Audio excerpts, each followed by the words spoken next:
नमस्कार, एक बार फिर स्वागत है आपका उत्तराखंड न्यूज एक्सप्रेस पर। और अब हमारे साथ जुड़ गई है कांग्रेस प्रवक्ता गरिमा मेहरा जी। तो आइए इनसे जानते हैं सुबह के जो विरोध प्रदर्शन के बारे में, किन किन मुद्दों पर जो है प्रदर्शन किया गया था, आइए जानते हैं। सबसे पहले बताइए कि किन किन मुद्दों पर जो है विरोध प्रदर्शन किया गया। देखिए, आज यहाँ महिला कांग्रेस ने सड़कों पर उतरकर जिस तरह से 5 राज्यों में विधानसभा चुनाव हुए और नाटकीय ढंग से हमने देखा कि ना पेट्रोल डीजल के दामों में, ना खाद्य पदार्थों के दामों में कोई बढ़ोतरी जिस समय चुनाव गतिमान थे उस समय केंद्र सरकार के द्वारा की गई। लेकिन एक तरफ चुनाव निपटे और 4 राज्यों में इनकी सरकार बनती है और एकाएक हम देखते हैं कि प्रतिदिन के हिसाब से पेट्रोल, डीजल, गैस सिलेंडर से लेकर रेता, बजरी, सीमेंट, सरिया सब चीज में बढ़ोतरी कर दी जाती है और विशाल बढ़ोतरी करी जाती है। यानी कि गरीब के पेट पे लात मारने का जो इनकी मंशा है उसको लेकर हम सड़कों पर उतरे थे। उत्तराखंड की 37.5% जनता ने हमारे लिए वोट किया है, हमारे पक्ष में मतदान किया है। हमारी उनके प्रति जिम्मेदारी और जवाबदेही है, इसलिए हम गरीबों की, वंचितों की, शोषितों की आवाज उठाना बंद नहीं करेंगे। अगर इन्होंने ये सोचा कि हम चुनाव में करारी हार के बाद अपने घर में घुसकर बैठ जाएंगे तो ऐसा होने वाला नहीं है। कांग्रेस पार्टी संघर्ष करने का नाम है। हम संघर्ष से ही सत्ता पर विराजमान हुए थे और हम आगे भी संघर्ष करते रहेंगे। आज गरीब की थाली बिल्कुल खाली है, उस समझ में नहीं आ रहा है कि दाल खाए कि फल फ्रूट खाए कि सब्जी खाए। सब चीजों के दाम जो हैं आसमान छू रहे हैं, लेकिन ऐसे में भी केंद्र सरकार है कि उसको लज्जा या शर्म नहीं आ रही। तो जैसा कि अभी अभी सरकार बने हुए कुछ ही दिन हुए, तो आपको नहीं लगता है कि अभी थोड़ा वक्त देना चाहिए? नहीं, कारण क्या है इसका कि बेरोजगारी आज प्रदेश की 1% बढ़ गई। सारे अखबारों का मुख्य पृष्ठ पर यही चर्चा का विषय बना हुआ है कि एक तरफ सरकार बनी है तो ऐसे में युवाओं के लिए रोजगार के दरवाजे खुलने के बजाय और बंद कर दिए जा रहे हैं। यहाँ प्रदेश में 1% बेरोजगारी बढ़ जाती है और आप पेट्रोल, डीजल और गैस सिलेंडर पर तो बेतहाशा रोज के हिसाब से बढ़ोतरी करते चले जा रहे हैं। तो क्या जनता को आप जीत के बदले ये सौगात दे रहे हैं? क्या ये तोहफे में दे रहे हैं? और समय किस चीज के लिए दिया जाए सरकार को? प्रचंड बहुमत की सरकार है, वो बताए, अपना ब्लूप्रिंट और रोड मैप रखे जनता के सामने, विपक्ष के सामने कि आप महंगाई को कैसे कम करेंगे। हम धामी जी से उनका रोड मैप मांग रहे हैं कि महंगाई को कम करने के लिए आपका ब्लूप्रिंट आखिर है क्या? बेरोजगारी का मुद्दा जो है आपने उठाया है, तो भाजपा सरकार ने तो 22,000 युवाओं को नौकरी का वादा किया है, तो उस पर क्या कहना चाहेंगे? देखिए, भाजपा सरकार जो वादे करती है उन वादों पर कभी खरा नहीं उतरती। आप 2014 से लेकर आज तक वादे देखिए। 100 स्मार्ट सिटीज का वादा था, क्या ही दिख रही है आपको स्मार्ट सिटी? गंगा को निर्मल और स्वच्छ बनाने का वादा था, क्या गंगा हो गई आचमन लायक? वैसे ही स्वच्छ भारत अभियान पर करोड़ों रुपया लौटा दिया गया है। कहीं सी प्लेन की बात हो रही तो कहीं बुलेट ट्रेन की बात हो रही है। 2 करोड़ सालाना नौकरियों की बात इन्होंने कही थी, 15-15 लाख की बात कही थी, काला धन वापस लाने की बात कही थी तो वो दुगना हो गया है स्विस बैंक में। तो कहीं ना कहीं भारतीय जनता पार्टी ने जो जनता से वादे किए, किसानों की आय दुगनी करने की बात कही थी, बेटी बचाओ बेटी पढ़ाओ का नारा दिया था, सबका साथ सबका विकास का नारा दिया था, कोई भी नारा धरातल पर नहीं उतर रहा है और सिर्फ नारा ही बनकर रह जा रहा है। डीजल पेट्रोल पर जो टैक्स लग रहे हैं कि उस पर आपका क्या कहना है?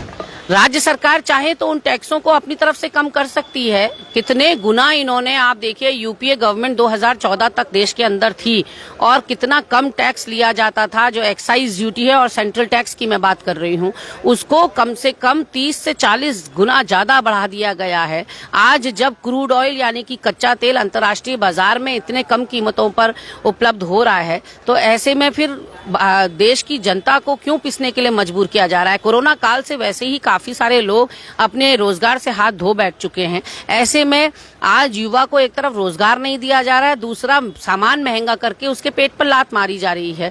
तो महिलाओं का जो बजट है वो पूरी तरह से बिगड़ गया है और मातृ शक्ति जब काली का रूप रखती है तो वही आपको आज सड़कों पर देखने को मिला, किस तरह से महिला कांग्रेस ने उतरकर यहाँ ईंट से ईंट बजाने का काम किया है। महिलाओं की बात आई है तो अगर गृहिणियों की बात की जाए तो सिलेंडर के दामों पर क्या कहना है? सिलेंडर के दाम जो है वो इतने ज्यादा बढ़ चुके हैं और अब एक बार फिर भाजपा आ चुकी है, तो क्या लगता है? बिल्कुल, ये उज्ज्वला योजना की बात करते हैं, लेकिन ये बताएं ना कि उज्ज्वला योजना के तहत आप सिलेंडर दे तो रहे हैं, चूल्हा दे तो रहे हैं, लेकिन उसको भराने की हैसियत किसकी है? 1000 से ऊपर जब सिलेंडर पहुंच गया है तो एक मध्यम वर्गीय परिवार या तो अपने बच्चों को फीस दे सकता है या अपने मकान का किराया दे सकता है, 2 वक्त की रोटी दे सकता है या फिर सिलेंडर भरवा सकता है। तो ऐसे में कहीं ना कहीं जो इन्होंने वादे किए थे अपने घोषणा पत्र में फ्री सिलेंडर के, वो तक अभी सार्थक होते दिखाई नहीं पड़ रहे हैं। एक बार फिर अगर महिलाओं की बात की जाए तो महिला रोजगार का मुद्दा जो है वो भाजपा में पहले भी कायम था और अब भी जो है कहीं ना कहीं महिलाओं को रोजगार की सबसे ज्यादा जरूरत है, तो उस पर आपको क्या लगता है?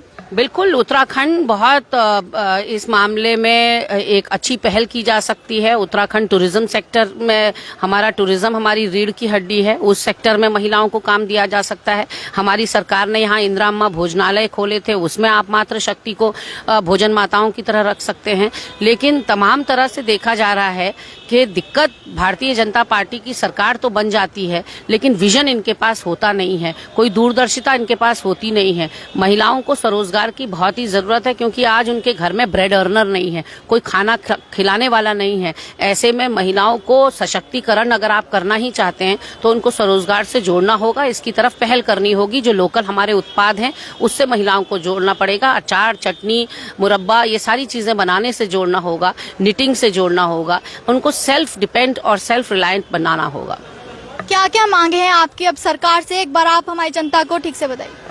देखिए, सरकार से मैं यही अपेक्षा करती हूँ, क्योंकि आप प्रचंड बहुमत की सरकार हैं और बधाइयों के, शुभकामनाओं के और गुलदस्तों के आदान प्रदान के दौर अगर खत्म हो गए हों तो कृपया करके आप मंत्रिमंडल शपथ ले चुका है आपका, उनको पोर्टफोलियो बांट दीजिए। इसलिए क्योंकि स्वास्थ्य विभाग, शिक्षा विभाग कुछ ऐसे विभाग हैं जो बिना मुखिया के या बिना मंत्री के नहीं चल पाएंगे। इसमें जितनी देरी आप कर रहे हैं तो न केवल विभाग खामियाजा भुगत रहा है, बल्कि पूरा उत्तराखंड की जनता खामियाजा भुगत रही है। जिनकी भर्तियां खुलनी है वो मंत्री की टकटकी बात कर वेट कर रहे। तो ऐसे में सरकार से मेरी यही अपेक्षा रहेगी कि कोरोना काल में जो लोगों को धक्का पहुंचा है, खास करके टूरिज्म सेक्टर को बहुत बड़ा धक्का पहुंचा है, वो आप वापस पटरी पर लाएंगे। हमारी अर्थव्यवस्था जो गर्त में जा रही है, 85,000 करोड़ का हमारे ऊपर कर्ज हो गया है, उस कर्ज को आप कम करने का प्रयास करेंगे। कर्मचारियों को तनख्वाह देने के लिए पैसे सरकार के पास रेवेन्यू जनरेट नहीं होता है, तो आमदनी के स्रोत आप बढ़ाएंगे और यहाँ महिलाओं को कानूनी सुरक्षा दिलाएंगे, किसानों की आय को दुगना करेंगे ताकि उनको आत्महत्या ना करनी पड़े।